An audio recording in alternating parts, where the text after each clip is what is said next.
여러분 안녕하세요. 오늘이 수요일 날이죠. 수요일 날 저녁 5시 43분을 가리키고 있네요. 이제서부터 김영욱이에 대한 얘기를 본격적으로 하려고 합니다. 그래서 박정희는 대한민국 정치사에 상당히 흑역사를 남긴 사람입니다. 그래서 이 김영욱이가 삼선 개헌을 추진하면서 김영욱이가 현직 국회의원을 막 쥐잡듯이 폭력을 가했다 그랬잖아요. 그러면서 추진했던 삼선 개헌이 그것도 만족을 못하고 삼선 개헌에서 임기가 또 해먹고 그 다음에 유신으로 넘어가는 겁니다. 그러니까 유신이란 건 전혀 세계 어떤 정치사에도 없는 아주 그야말로 듣도 보도 못한 박정희식의 아주 기막힌 작품이다 이렇게 말할 수가 있죠.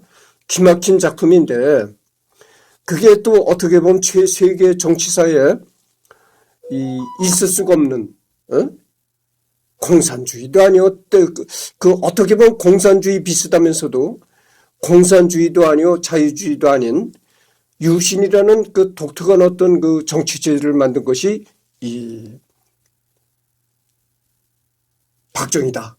그래서 그렇게 국회의원들을 폭력을 가하면서 추진했던 삼선 개헌을 해먹고 또 영원히 죽을 때까지 할 수 있는 유신에 돌입했다. 이런 얘기를 하면서 김영욱에 관한 리딩을 시작하도록 하겠습니다. 그래서 이때 김영욱 시대의 중앙정부라는 것은 초법적인 위치에 있어요. 대한민국은 원래 법으로 통치되는 국가잖아요. 그런데 그렇지 않았다니까. 헌법 위에 있는 것이 중앙정부였다 이거죠. 그래서 중앙정부에서 1년 쓰는 예산을 국회에서 타치를 못하는 거예요. 알 수도 없는 거예요. 국회에서 모든 예산 심의를 하잖아요. 중앙정보부 예산을 국회에서 심의할 수가 없었다니까 그때는. 그리고 대통령을 탄핵할 권한도 없었고. 그리고 그까지 국회의원 하나 잡아다가 이 새끼야. 응? 가마를 들어야지 이 쌍놈의 새끼야. 정강이 까고 말이야. 이런 건 아무것도 아니었다 그거죠. 그래서 이걸 봅시다. 대한민국 제4대 중앙정보부장. 이 위로도 중앙정보부장 한 사람들이 있어요. 예를 들어서 이제 초대 중앙정보부장이 김종필이었고, 김종필이었었는데, 김종필이는 박정희 대통령의 조카 사위고, 또 여러분들 김종필을 아실 것입니다. 이 인품이 부드럽고, 한마디로 좀 낭만이 있는 그런 사람이죠. 근데, 그러고, 그 다음에 김재춘인지 그 사람이 있는데, 이 김재춘이라는 사람도 상당히 인격적으로, 된 사람이, 그래가지고 김영욱이처럼 이렇게 망나니 짓을 안 했다고. 그리고 이 김영욱이 다음으로 중앙정보부 한 사람이 바로 김재규다 이거예요. 근데 김재규도 현직 국회의원을 두들겨 패거나 그러질 않았어요. 그러니까, 김재규가 이 중앙정보부장을 하면서 이 현직 국회의원을 데려다 폭력을 가하고 이러질 않으니까 박정희가 그게 늘 불만이었어. 그래서 이 술잔을 먹고 중앙정보부에서 술잔을 기울이면서도 왜 계속 김재규를 핀찬을 줬다 그러잖아요. 좀 중앙정보부가 무서워야지. 그따고 하니까 이런 정치적인 일이 잘 안 풀리는 거 아니야? 어쩌고 하면서. 그래서 이 박정희는 이 군인 출신이라 이 김영욱 스타일 같은 거를 아마 좋아했나 봐. 안 되면 갖다 뒤들게 패서라도 할 수 있는, 뒤들게 패서라도 막 속도감 있게 나가는 그런 걸 원했기에 김영욱이를 했는데, 본의 아니게 김영욱이도 오래 이제 둘 수가 없어서 잘라버렸는데, 김재규는 군인 출신인데도 불구하고 아주 순리를 중시하고 이 야당 인사들도 함부로 갖다 패거나 그러지 않았어요. 그래서 인간성이 김재규가 최고다 한 게 내가 거기서 얘기를 하는 겁니다. 그래서 하여튼 이런 망나니 같은 중앙정부 부장은 아무리 박정희가 나쁜 놈이라 하더라도 이 망나니 같은 중앙정부 부장은 김영욱이가 처음이자 끝이었다 이런 얘기죠. 읽어봅시다. 코리아 게이트 미 하원 청문회에서의 김영욱. 이게 미국에 가서 그 이 의회 청문회에서 박정희에 대한 박정희 비리를 파헤치고 공격하는 그런 청문회에 참석했을 때의 김영욱입니다. 그래서 중앙정부장을 지낼 때는 이렇게 안경을 안 꼈었는데 이미 나이가 들어서 그런지 그때는 안경을 꼈다고 하죠. 1925년 1월 16일 돌아가신 우리 아버지하고 동갑이네. 우리 아버지가 1925년생이었거든요. 그 황해도 신천군 출생이다. 거기에 현재는 황해남도 신천군이다. 이러고 이제 실종됐어요. 확실히 언제 죽었는지는 모르는데 하여튼 실종된 게 1979년 10월 7일. 10월 7일에서 8일로 추정되는데 당시 이 사람 나이가 54살에 실종이 되었다 이런 얘기죠. 79년 10월 7일에서 8일에 실종이 되었다. 실종된 지역으로는 이제 프랑스 일드 프랑스에서 실종되었던 것으로 추정된다. 그러니까 정확한 건 모르죠. 여기가 이제 그 일드 프랑스라고 나오고,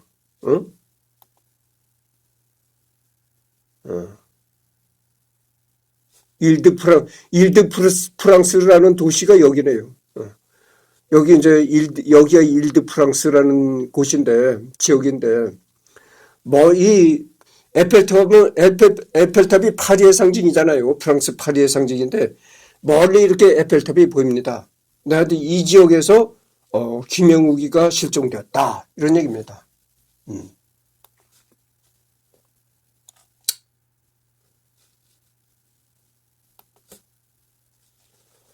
사망 선고는 1984년 10월 8일 59세에 사망 신고가 됐다. 법적으로 사망 신고가 됐다 그러죠. 그러니까 54살에 실종이 됐는데 그로부터 5년이 지난 후에 5년이 지나서 1984년 10월 8일에 이제 사망 신고가 됐다. 법적으로. 이 김해 김씨. 김씨 중에서도 제일 많은 성씨가 바로 김해 김씨입니다. 호는 봉산, 산남, 제4대 중앙정보부장. 재임 기간은 1963년 7월 12일부터 1969년 10월 20일까지 재임했다. 그러니까 어떻게 됩니까? 한 6년? 6년간을 재임했네요. 6년간을 중앙정보부장으로 재임했다. 대한민국 군인 정치인, 대한민국 정보기관 역사에서 가장 오랫동안 재임한 기관장으로 뚝심의 나르는 돈가스, 남산 멧돼지. 어떤 상황에서 쉽게 물러서지 않고 멧돼지처럼 돌진하는 타입이라 남산 멧돼지라는 별명이 붙었다고 한다. 공포의 삼겹살 등의 우스꽝스러우면서도 그 무서움을 암시하는 독특한 별명으로도 유명하다. 응?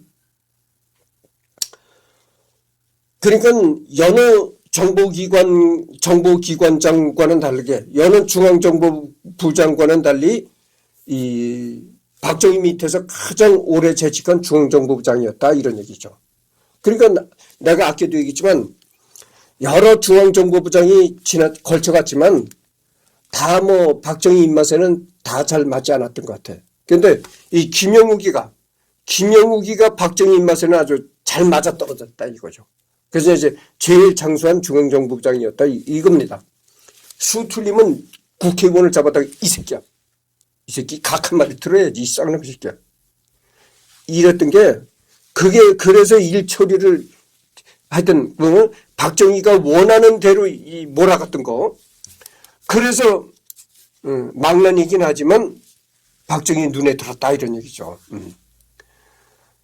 그러니까 박정희는 원래 박정희도 그렇잖아요. 군인이었었는데 군사정변을 일으켜가지고 정권을 잡았던 사람이니까 이 김재규처럼 순리를 따지고 야당 인사라도 존경해가지고 이러는 사람은 이 박정희 입맛에는 안 맞는 거야. 근데 이 김영욱이는 막 예? 물불 안 가리고 잡아다 이 새끼야. 앞으로 이 각하마를 중요시 여겨 이 개 같은 새끼야. 이러고 막 그랬단 말이야. 그러니까 그게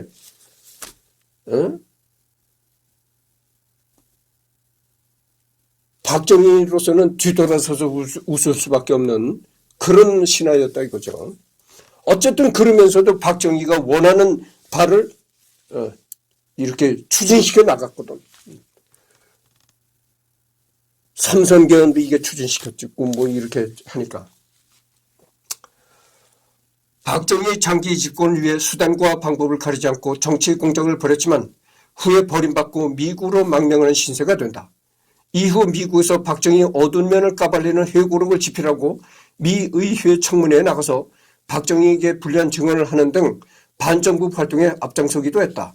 이후 1979년 프랑스 파리에 갔다가 갑자기 실종되었는데 이것이 이른바 김형욱 실종 사건이다. 내가 전번에 뭐를 했습니까? 전번에 이만섭이가 박정희가 이만섭을 불렀다고 하잖아요. 청와대로 불러가지고 자네 이만섭이는 왜 그렇게 삼선개헌을 반대하나? 이렇게 물으니까 이만섭이가 이제는 물러서야 됩니다.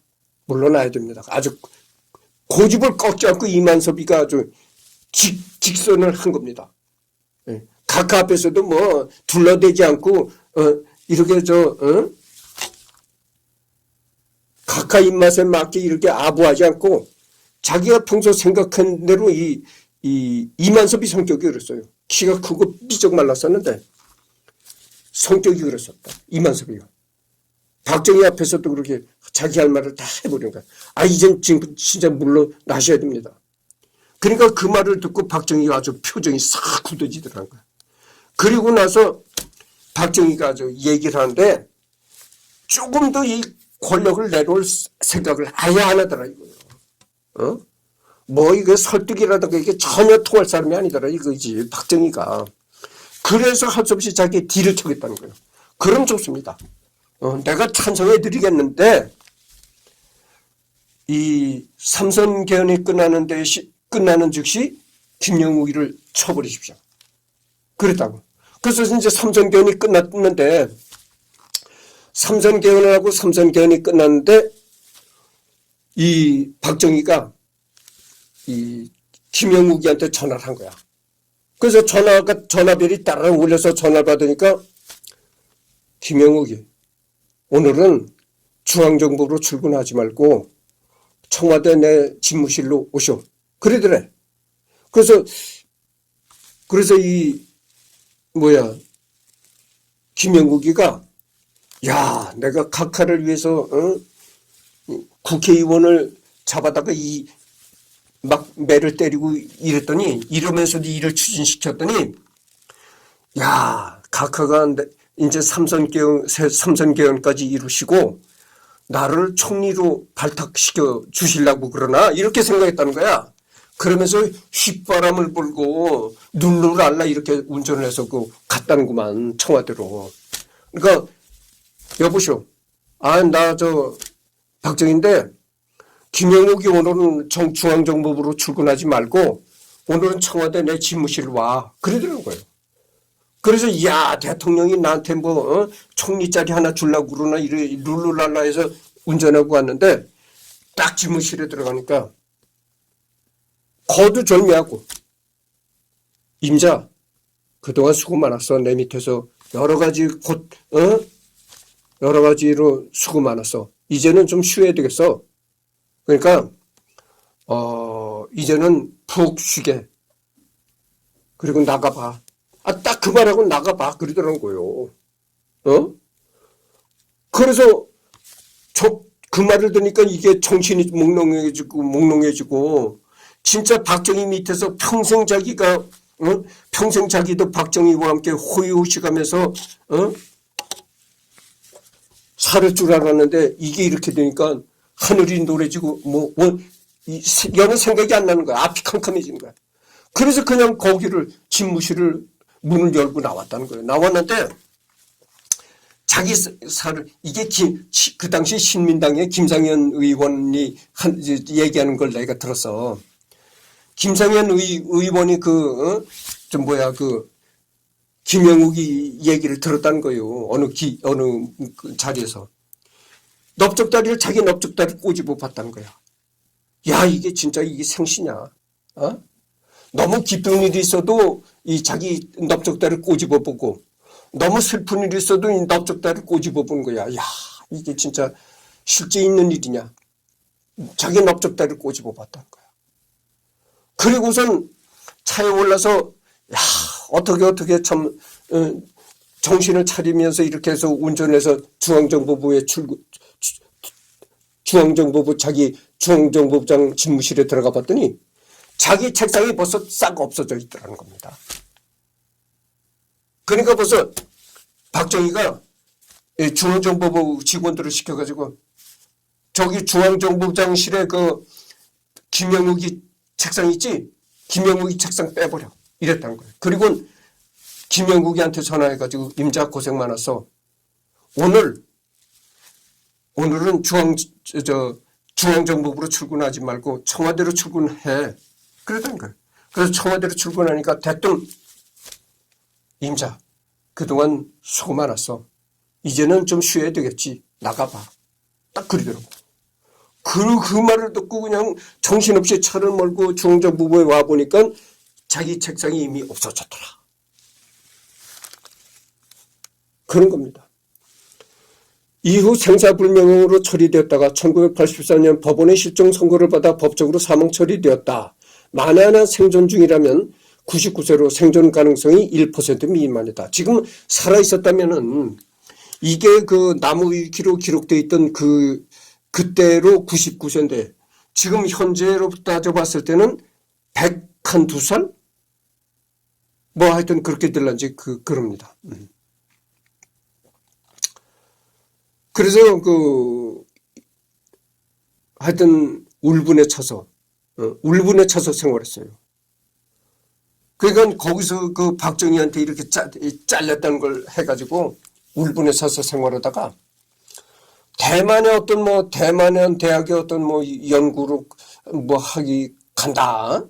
연구 활동으로 간다. 이런 이유로다가 여권을 내고 이래가지고 갔어요. 가가지고 대만을 통해서 미국으로 가버렸다 이거죠.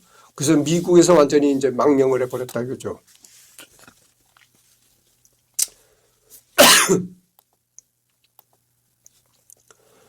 (1925년) 황해도 신천군에서 매우 가난한 집안의 아들로 태어났다. 국민학교 졸업이었으나 이후 자신이 신천농고를 졸업했다고 학력을 위조했는데 이후 동아일보 강성재 기자가 김형욱의 동양 사람들을 조사한 끝에 위조임을 밝혀냈다. 8.15 광복 이후 국군에 입대하여 육군 상사까지 진급했으며 혼란기인 1948년 12월 육군사관학교 8기로 입교하여 1949년에 최하위로 졸업하였다.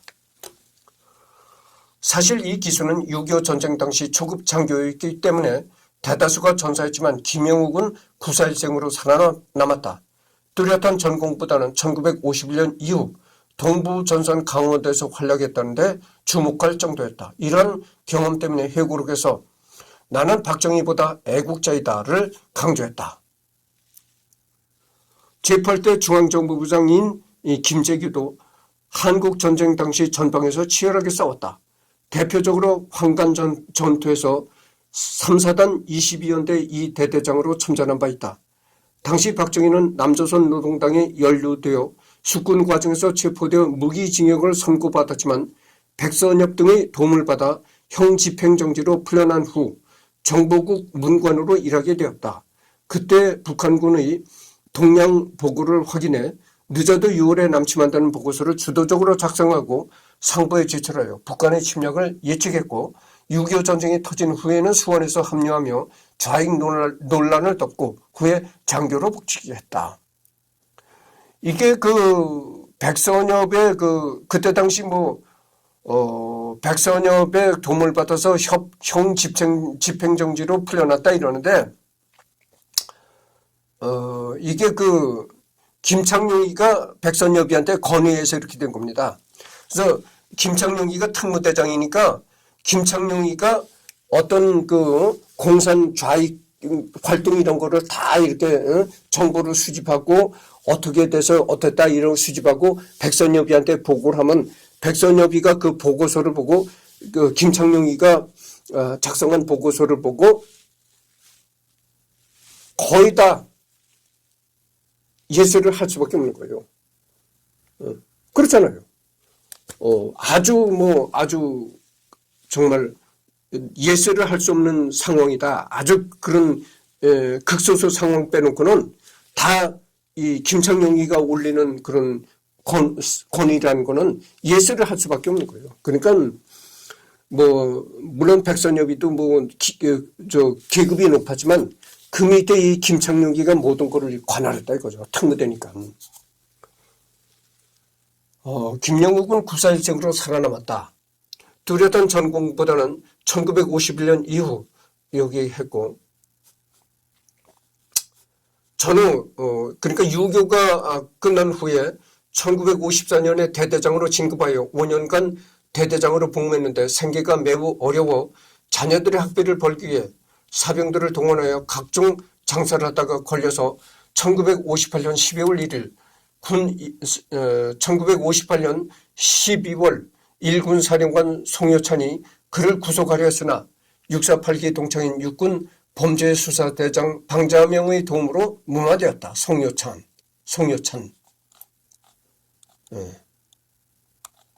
이 사람이 이제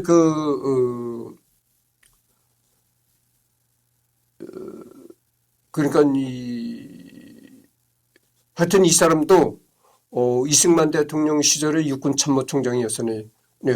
1959년 8월 7일에서 1960년 5월 22일까지 했으니까 이승만 대통령 시절의 육군 참모총장을 지냈다 이런 얘기입니다.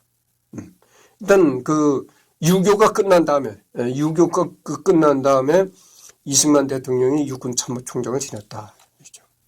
송효찬.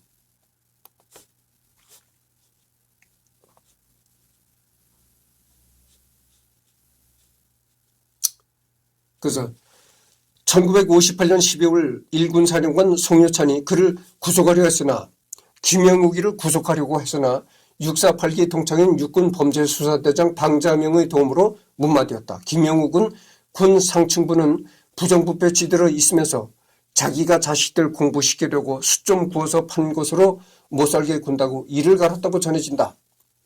이후 1959년 진해 육군대학에 들어갔는데 군단 전술 강의에 출석하더니 당시 교관이었던 강청성에게 나는 대대장을 5년이나 했는데 당신은 몇 년을 했냐면서 그따위 전술을 이해할 수 없다고 바락바락 덤벼들었다고 한다. 이에 어이가 없어진 강청성이 전술은 경험이 아닌 학술이요 전사다. 라고 그의 태클을 일축하였다. 육군대학 졸업 후 1950년 육군본부 작전참모부 전투개발과 부과정에 배치되었다. 이 강청성이도 참 유명한 장군인데 강청성이가 말을 참 기막히게 해서 이 김영욱이가 대드는 걸 막았다 이거죠. 김영욱이가 박박 대든 겁니다. 강청성이가 그때 육군대학에 교관을 하고 있었는데 강청성의 말을 들어보니까 참 어이가 없거든. 아니 나는 대대장을 5년이나 내 김영욱이가 생각하기에 나는 대대장을 5년씩이나 한 사람이야. 근데 강청성이 이 사람이 교관이고 어쩌고 그래? 그러면서 그게 아니고 생각이 들어서 이제 강창성이한테 대들었다 이거야. 아니 강창성 나는 대대장을 5년이나 한 사람이요. 누구보다도 내가 전술의 경험이 많은 사람이요. 이렇게 이제 하면서 그러니까 그 대답에 뭐라고 강청성이가 이제 대답을 했냐면 전술은 경험이 아닌 학술이요 전사다. 전쟁의 역사다 이런 얘기죠. 그러면서 그의 공격을 일축하였다. 육군대학 졸업 후 1960년 하여튼 강창성을 또 봅시다. 잠깐. 강창성. 이 사람도 똑똑한 사람인데,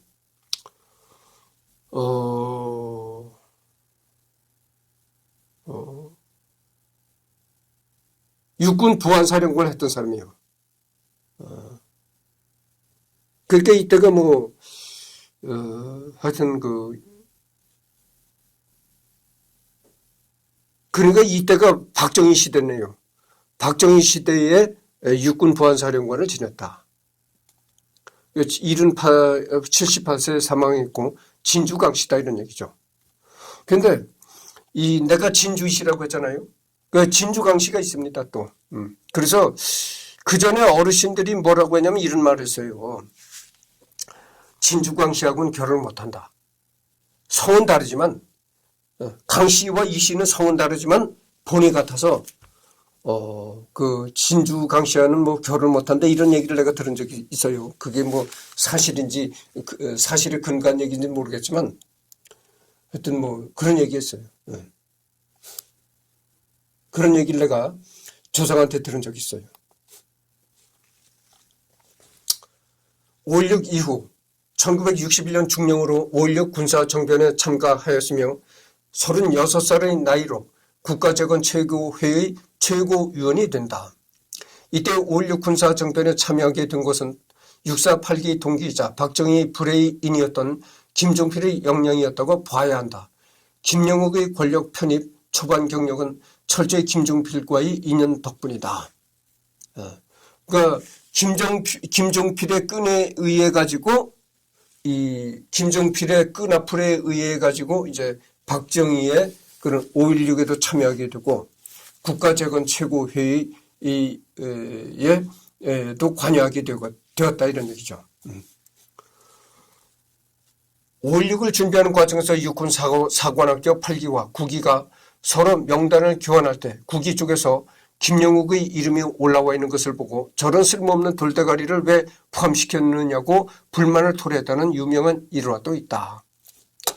당시에도 김영욱은 단순 무식한 이미지로 정평이 나와 있다 이런 얘기입니다.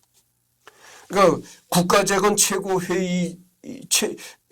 최고회의 중에서도 김영욱이가 저놈이 참 아주 단순 무식한 놈인데 멧돼지같이 이렇게 앞뒤 안 보고 들이댐비는 그런 습성은 있지만 저놈이 좀 단순 무식한 놈인데 이런 인식이 강했다는 거지. 생각하는 면이 별로 없고 앞뒤를 재는 면이 없고 무조건 기분 내키는 대로 이제 멧돼지처럼 돌진하는 면이 있다 이제 이래가지고 아니 저런 쓸모없는 돌대가리가 뭐 이런 얘기도 있었고 그렇다는 거야. 좀 사람이 생각하는 면이 있고 이모저모 생각하는 면이 있고 이래가지고 앞뒤 재보고 뭐 신중하게 이래가지고 뭐 행동하는 그런 게 없다 이거지. 그냥 기분 내키는 대로 그냥 돌진한다 그죠. 중앙정보부장 재임 시절 1963년 7월 김재춘이 뒤이어 제4대 중앙정보부장에 취임했다. 애초 김재춘이 중앙정보부장 자리를 내놓자 박정희는 장경순을 후임으로 고려했지만 김형욱의 육군사관학교 8기 동기이자 초대 중앙정보부장인 김종필이 김영욱을 추천하여 생각을 바꿨다고 한다. 처음에는 김재춘이가 김종필이 다음으로 이제 김재춘이가 중앙정보부장을 했고, 그다음에 김재춘이는 얼마 안 가서 이제 중앙정보부장을 그만뒀고, 그랬는데, 그래서 김영욱을 전혀 박정희는 생각지 않고 있었는데, 김종필이가 김영욱을 추천했다는 거예요. 이 사람이 좀 과격한 면은 있지만, 추진력 하나만큼은 쓸모 있는 면이 있다. 뭐 이런 식으로 얘기를 했겠죠. 이 김재춘이라는 사람도 상당히 인격이 좋았던 사람이에요. 그래가지고 이 사람이 중앙정보부장을 맡았는데 박정희가 너무나 이 중앙정보부장을 몰아붙이고 그러니까 많이 그런 면에서도 이제 얼마 안 가서 그만뒀나 봐요. 그러니까 박정희는 물불 안 가리고 이 김영국 같은 스타일을 좋아하거든. 그러니까 자, 앞뒤 안 가리고 추진력 있게 나가는 멧돼지 같이 나가는 그런 스타일을 원하는데 김재춘은 그게 아니다. 김재춘과 이 김재규와 비슷한 스타일이거든. 뭐 앞뒤를 가리고 순리를 따지고 이러면서 나간다 이거죠. 그러니까 이 박정희로서는 갑갑해 보이고 마음에 안 들었을 수도 있는 거예요. 있는 겁니다. 이 사람이 김재춘이에요. 상당히 이 선비 스타일의 인격자 스타일의 사람이죠. 이 사람도. 그래서 이제 국립대전 현충원 장군 이묘에게 안치됐네요. 경기도 김포시에서 태어났고 이 사람도 육군 방첩부 대장을 지냈다. 그다음에 중앙정보부장, 무임소 장관도 지냈다 이런 얘기들이에요. 하여튼 이 사람도 김재기와 같이 아주 그 순리적으로 일을 처리하고 이랬던 사람입니다. 그러니까 김영욱이 같은 사람이 없어. 김영욱이가 오로지 이게 그런 거야. 멧돼지같이 들이대니까는 김영욱뿐이 없다니까.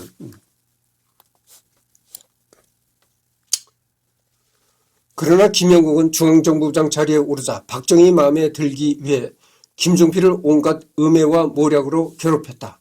은혜를 원수로 갚은 셈이었다. 거기다 김영욱의 중앙정보부장 취임을 못마땅하게 생각한 전임 부장 김재춘에게도 정치적인 박해를 가했다. 그래놓고 중정부장 자리에 잘린 뒤 자신이 괴롭혔던 사람들이 복수할 것이라는 피해망상에 사로잡힌 김영욱의 신세 한탄을 받아준 사람은 바로 김재춘이었다. 김재춘은 사람이 좋아 제6관구 사령부 참모장 시절 부하였던 김영욱이 참모장님 하며 하소연에 나자 나도 당신한테 그렇게 당하고도 가만히 살고 있다. 그냥 조용히 참고 살라. 내가 타일렀다고 한다. 사실 김재춘은 인간관계가 넓고 원만해서 5.16 당시 진압군을 설득하여 반란을 성공시키는 데 일조하기도 했다. 그렇잖아요. 이 사람이 김재춘이라는 사람이 상당히 군 출신이라기보다는 어떤 뭐 학자 같은 그런 인상을 풍기는 사람인데 이 김영욱이가 중앙정보부장을 내놓고 너무나 자기가 울분에 쌓인 그 마음을 이 김재춘이한테 털어놨다 이거죠.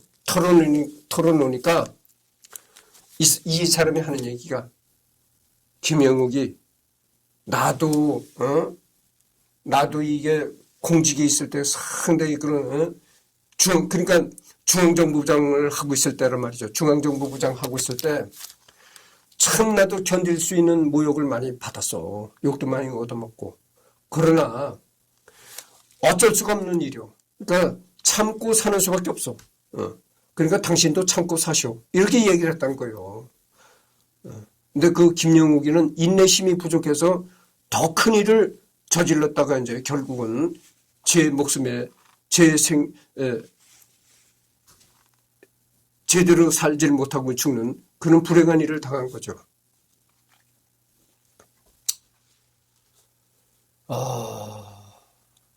사실상 지금 우리가 알고 있는 독재 정권 시절의 악명 높은 정보기관의 모습을 만든 것은 바로 김영욱이다. 그렇죠.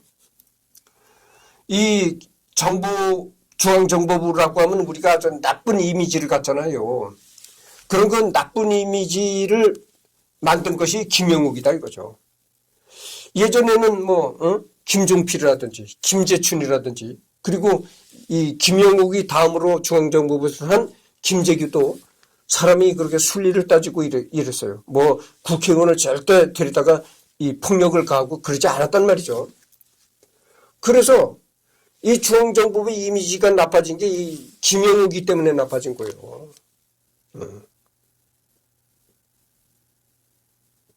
그렇다고. 사실상 지금 우리가 알고 있는 독재 정권 시절의 악명 높은 정보기관의 모습을 만든 것은 바로 김영욱이다. 대기업과의 정경 유착을 통해서 어마어마한 액수의 불법적인 통치 자금을 조달했으며 물론 자금을 상납하는 대기업들에게는 그에 상응하는 막대한 특혜가 주어졌고 이런 특혜를 바탕으로 굴지 재벌로 성장하였다. 독재 정권과 기업인들이 서로 상부상조하는 정경유착이지 일반적인 강탈이라고는 볼 수 없다. 그런 자금과 공권력을 동원해서 부정선거를 저질렀고 조폭을 동원해서 야당을 분열시키는 정치 공작을 진행했으며 국내외를 막론하고 불법적인 도청, 감시, 납치, 고문 등 민주화 세력에 대한 야만적인 탄압을 자행하였다. 김종필이 중앙정보부를 창설을 했을 때부터 이런 일들이 있었지만 이 모든 행위들을 체계화시켜서 정보부를 명실상부한 최고의 권력기관으로 만든 것은 김영욱이다. 그래서 이때도 김종필이가 처음으로 중앙정보부장을 했을 때도 뭐 여러 가지 그 안 좋은 일들이 있었지만 그러나 이거는 뭐 김영욱에 비교하면 세 발의 피다 이거죠. 김영욱이야말로 정말 악명 높은 짓을 많이 했다 이런 얘기죠. 당시 김영욱이 민족주의 비교 연구의 사건의 조사 과정에서 관련자 김중태와 나눈 이야기가 참으로 가관이었다. 김중태. 사람이 이제 김중태인데 25년 돌아가신 지 굉장히 얼마 안 됐네요. 2025년 1월 6일 날 이제 사망했다고 이렇게 나와 있습니다. 대한민국의 정치인이다. 본관은 선산 한국학생운동의 1세대에 해당하는 인물이다. 1964년 서울대학교 정치학과에 재학 중 6.3 항쟁을 주도했다. 서울대에서 민족주의 비교 연구회를 결성하고 학생운동에 전념하던 중 1차 인민혁명당 사건에 연루되어 제적되었다. 6.3 항쟁을 인혁당 인물들이 배후 조종했다는 혐의였다. 그리고 민족주의 비교 연구회가 이적단체라는 이유로 학생운동가들이 대량 검거된 민비연 사건에도 연루되었고 동백림 사건에도 연루되었다. 대체로 민비연이 제야사회운동의 상부 조직으로부터 지시를 받아 국가 변란을 획책했다는 혐의로 잡혀들어갔다. 물론 조작 수사에 의한 것이었다. 박정희 정권 초기부터 1967년까지 5차례 투옥을 했다.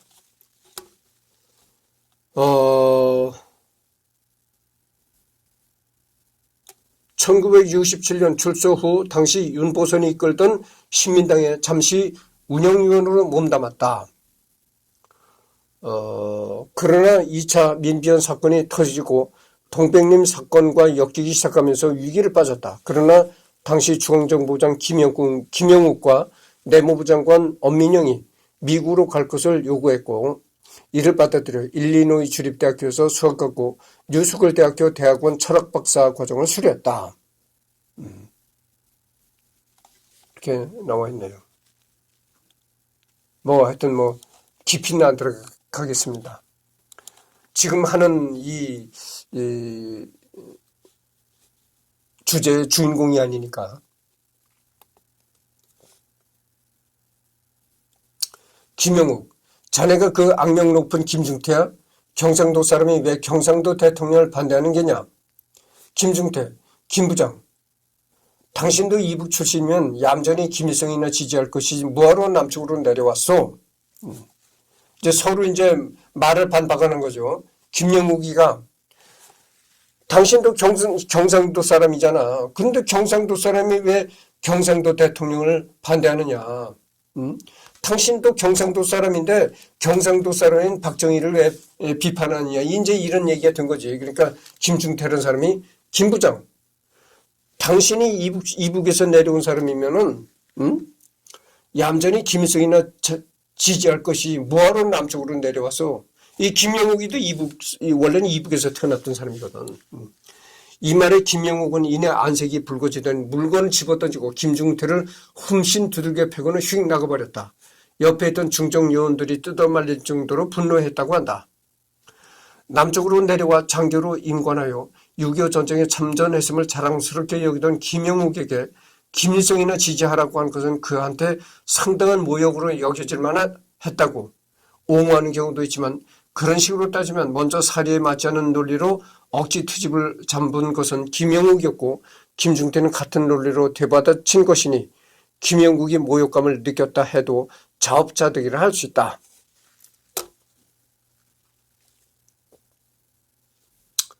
그래서 이제 39분을 경고했거든요. 그래서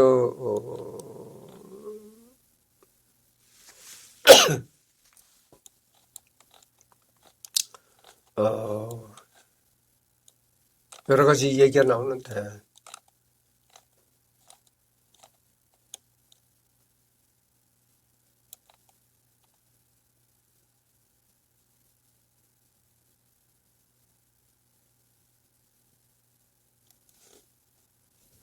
그 다음 시간엔 말이죠. 41분은 지금 경고했습니다. 그래서 다음 시간은 뭐 주말이 돼서 하려는지 뭐 내일 모레도 또 일찍 들어오게 되면 뭐 할런지 그렇습니다. 하여튼 시간 나는 대로 하도록 하겠습니다. 다음 수부터는 여기서부터 합니다.